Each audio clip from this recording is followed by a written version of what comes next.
Jackson Radio Show.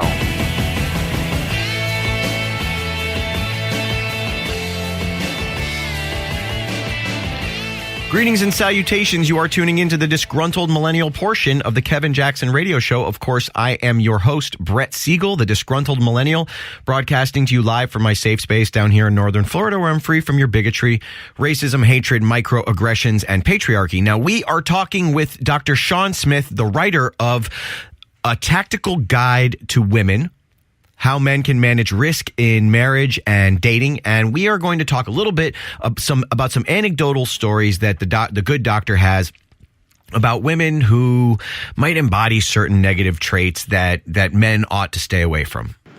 Well, I've known just dozens of guys who have married women who are either narcissistic, in my estimation. I can't diagnose somebody that I've never met, but the symptoms that I describe and the behaviors that they describe, clearly narcissistic or borderline. And typically, when you start looking at these guys' history, one thing has happened. They all have in common is that they moved too quickly into these relationships. They didn't give themselves a chance to really get a sense for what these women were doing in the world.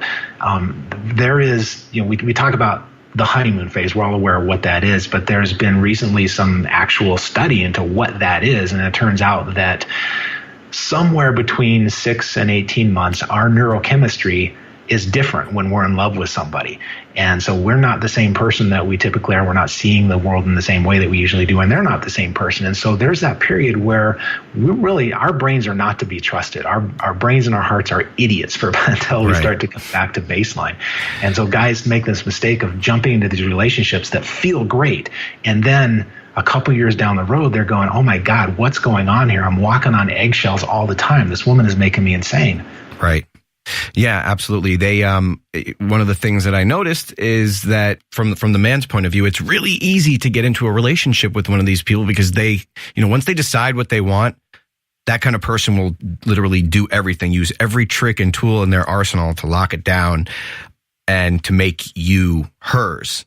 And they put all the stops come off, and you really have to be really keen as to what's going on and to make sure you're cognizant of how you're being put up on that pedestal and how, like you said, how they treat their friends, how they treat their family, how they describe their ex-boyfriends and whatnot. Because to be, like I said, like we like to have our ego stroked. And if you're really not careful, if you're really not cognizant, that can be, it could be one of those things that just leads you down a rabbit hole of absolute disaster and misery. Because like you said, you inevitably fall from grace and then you become the bad guy. You become the oppressor. Yeah, and it's so easy to do. And one of the reasons it's so easy to do is that people with personality disorders, I meet very few people who are actually nefarious and malevolent. People, particularly people with borderline personality disorder, they're in pain all the time. Right. And they don't typically, if it's just straight up borderline personality disorder, they're not trying to hurt people. They're trying to get close to people, and they're trying to deal with this horrible sense of abandonment that they keep recreating over and over again. And so when they're coming at you with all of that love and that sex and that affection, that idealization, it's not because they're trying to get over on you. It's because they're actually hoping for a good relationship here.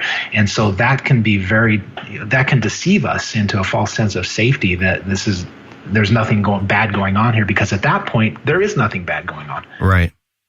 And on the converse side, even when this person would fight with you, you can still see that sort of, it's not like you can see that they're more in pain than you could see that they're sort of fearful of losing the relationship and not trying to to be a jerk to you necessarily, but they can't help themselves. It's like this compulsive thing that metastasizes and just grows out of these ruminating feelings, I guess.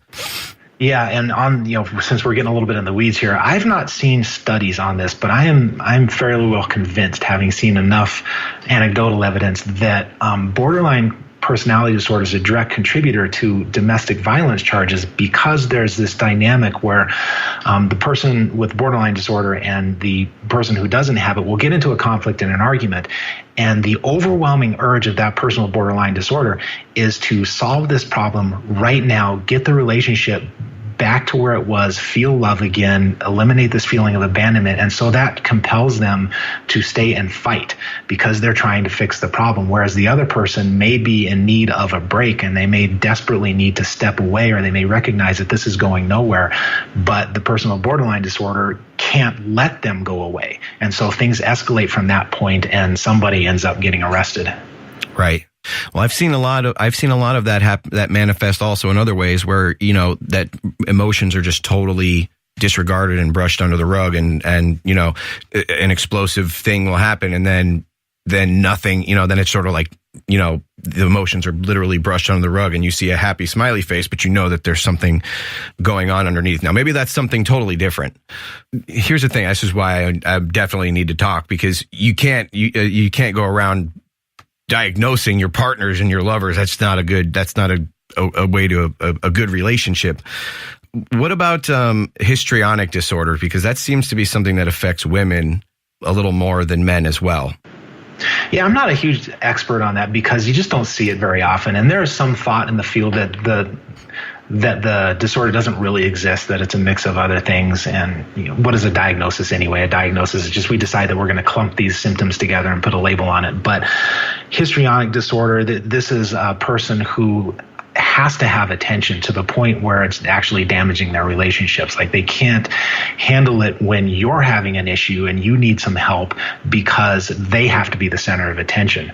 So for example, I gave the example in the book of a guy who was dating somebody who might fit into this category, and he got a call at work one day that his father was in the hospital, father in another city. So he had to get out of work and arrange some things and get on a flight, and he had to get to the other city quickly. So he's calling his girlfriend who is living with him to try to get her to help him out with a few things. And she starts talking about her cat because her cat is ill and her cat has been to the vet. And what should I do about my cat? And all these questions and all this nonsense about the cat when his father was in crisis.